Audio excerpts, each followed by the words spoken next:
Hi Hilltop Huskies. For the next 2 days, we are going to have the same objective. We are going to compare and sort decimals and fraction representations. So you know what a decimal is. A decimal is part of a number that we've been working with for the last 2 weeks.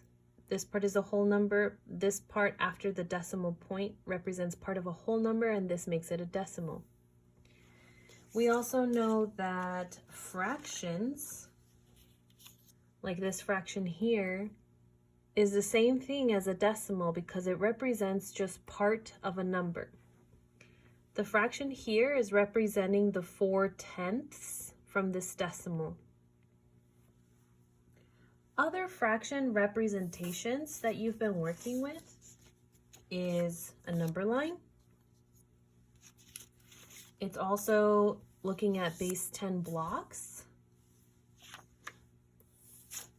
It's also looking at word form, and it's also using money. We're going to start off really easy here. This number represents 100ths. Because this is the 10th place, this is the 100ths place, there is 1 in the 100th place. Now, if I was to write this in fraction form, it would be represented like this. We have 1 out of 100.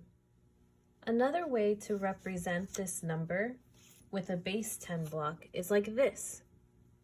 This shows me that there is 1 out of the 100 shaded in. This also represents 1/100. Here on this number line, I'm sorry that the numbers are really small, but that's a 0 and it ends at 1.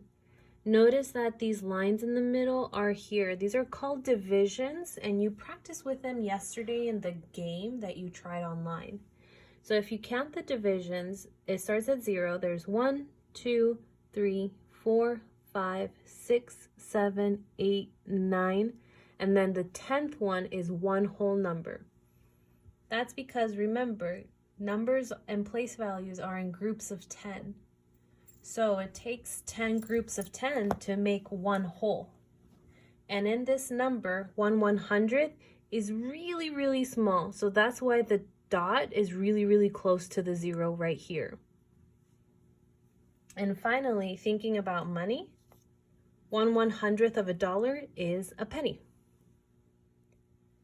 Here's another example with a decimal with its matching fraction. Now, we haven't really talked about whole numbers, but they're very simple and don't let it trip you up. A whole number represented in a decimal format and fraction format stay the same. So this is one whole number, and it stays down here in the fraction format as one whole number.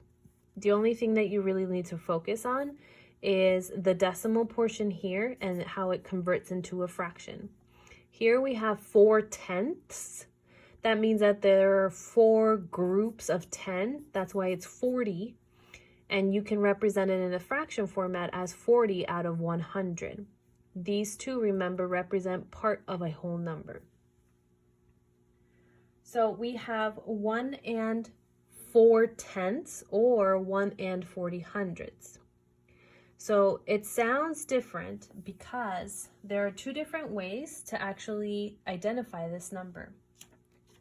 One way is by looking at it like this. 1 and 40/100. The 1 is still being represented as a whole number here and actually represents the decimal point. So you do not say point anything. If you use the word point in word form or saying it out loud, you are not saying the decimal correctly. 40 is being represented by 40/100 or 4 groups of 10, which is technically 40, right? So if it's 4 groups of 10, there's another way of saying that, and it's by saying 1 and 4/10. Think of it this way. It would look like that. The 0 at the end of a decimal, remember, does not add or change the value of the number. this still, and if you think about it as money, this still represents $1.40. If I cover this up, that still means I have a whole dollar and I have 4 dimes, no matter how you say it. So once again, this is 1 and 40 hundredths, or it could be 1 and 4 tenths.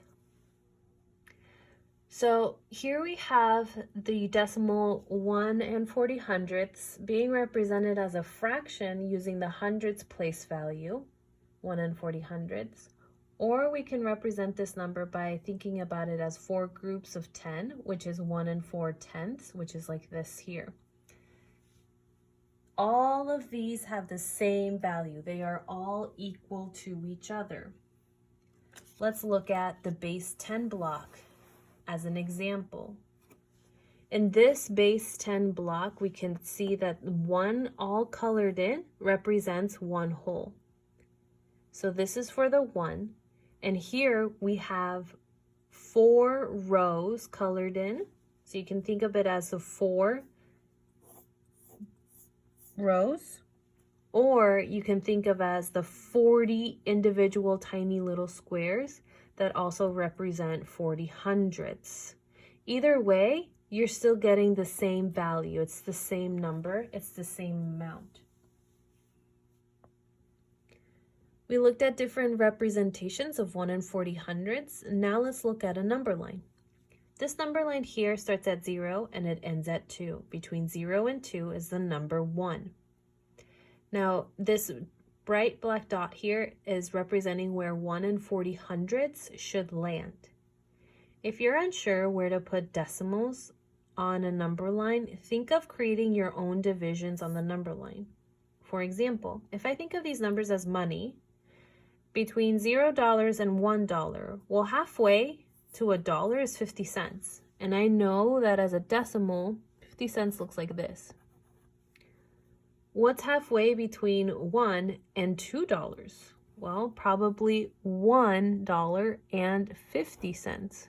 And that decimal is 1 and 5 tenths, like that. So it makes sense to put this dot here to represent 1 and 4 tenths, or 1 and 40 hundredths, because I'm only one group of 10 away from making $1.50.